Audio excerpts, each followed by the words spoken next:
Well, this has got to be one of the most interesting American car dealerships I've ever been in, and there's a clue as to why on the windshield here. Yep, the pound sign tells you that we're not in America at all. This is Manchester. In fact, it's the biggest UK importer of American cars. Here we have the GMC Yukon SUV, and here a rather splendid example of the Mercury Grand Marquis. And standing next to it, the perfect example of the owner, Laurence Millett. Laurence, American cars in Manchester, the two don't seem to go quite together, with crowded streets, a bit of rain perhaps. How much interest is there? Well, there is a large niche market interest. I've been selling American cars for 20 years and the General Motors importer for 15 years. American car scene is... Many people travel to the States. I mean, 40,000 people a day are flying to America. And they see these cars over there and they often rent them, drive them, borrow them. And very often they think they don't understand the price of the car, the value, so much equipment, air conditioning, the cruise controls. They're not as thirsty as you might think today. I mean, American cars, the industry itself is under a lot of pressure now. And has been for quite a few years, to conform to fuel economy regulations, as I'm sure you know. For sort of 18 to 20,000 pounds, for example, I could sell someone a car that's very interesting, unusual. He won't see another one around the corner. Whereas in the UK, what would he be available to him? Mondeos, Vectras. You're standing next to the stonkingly huge Chevy Suburban. How on earth do you park that on the streets of Manchester? Well, you have picked the extreme here, Howard. It is nearly a foot longer than a Bentley, but that's quite manageable. But let me show you inside and you'll... Because you said that there's a lot of bang for your buck in the way that things are kitted out in here. So, under £16,000, lot of metal for your money. And what is it about the interiors that you like about them? The equipment level and convenience. This particular car, it's probably a Range Rover competitor, I suppose, or the American equivalent, although it has got 3 rows of seats, 9-seater. A lot of luggage space as well, even behind that. It's very well equipped, automatic, CD, tape deck, stereo, climate control, air conditioning, and again, an essential to them, which is a very good feature. It has rear air conditioning and the controls are up here for the rear air conditioning unit. And, of course, it can be controlled by the passengers in the rear. Right. The only thing this vehicle has are oil changes. Other than that, it runs for 100,000 miles. The plugs will stay in it, the fan belt stays on it. No maintenance. That's a very important issue for this client. Now, this is absolutely stunning. A year 2000 Chrysler Prowler, which we saw unveiled at the Detroit Motor Show a couple of years ago.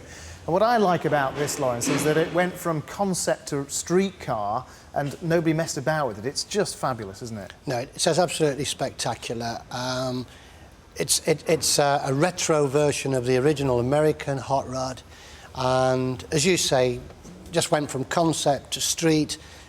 In today's climate, it's amazing they can get away with this kind of styling, minimalist on bumpers, wheels, mudguards, very dramatic, beautiful, spectacular. And what sort of person buys this in Britain?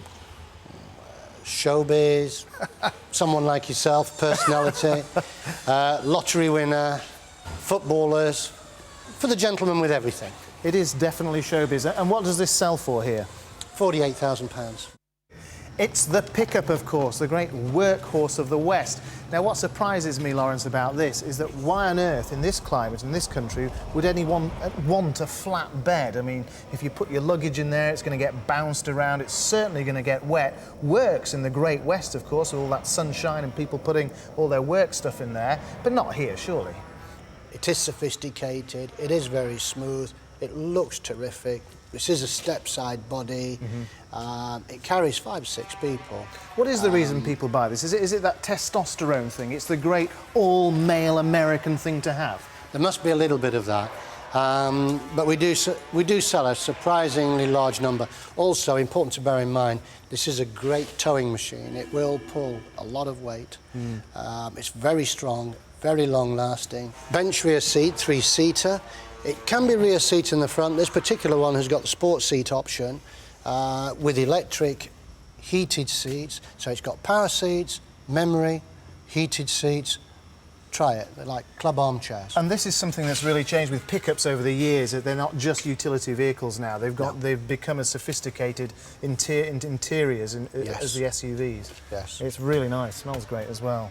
And then finally the large engine block and a lot of sophisticated technology in there too, isn't it? Yes, this particular one has got a 5.3 litre all aluminium V8, putting out around 285 horsepower. Servicing requirements 100,000 miles again, virtually service free. And all computerised. It'll do things like alter the tuning for altitude and things like that. Yes, not only will it do altitude, it's sensitive to driver input. It senses what the driver likes to do, change up, change down points, towing, and many other features. It also has a very complex get you home facility as well. If it has faults in the engine, it will try to work around them. It'll switch to different cylinders. Well, I think they're all terrific vehicles, but then I would say that because I own a couple of them back in the States. But it does seem to me that the biggest pitfall, surely, of owning an American car here is the obvious one. The steering wheel is on the wrong side. How big of a problem is that for people? It is an issue for some people. What we do is let people try the car. Invariably, if they drive one, they still buy it. Well, Laurence, thank you very much for showing me around. I shall now go back to the other side of the pond where the steering wheel, strangely enough, is on the right side of the vehicle.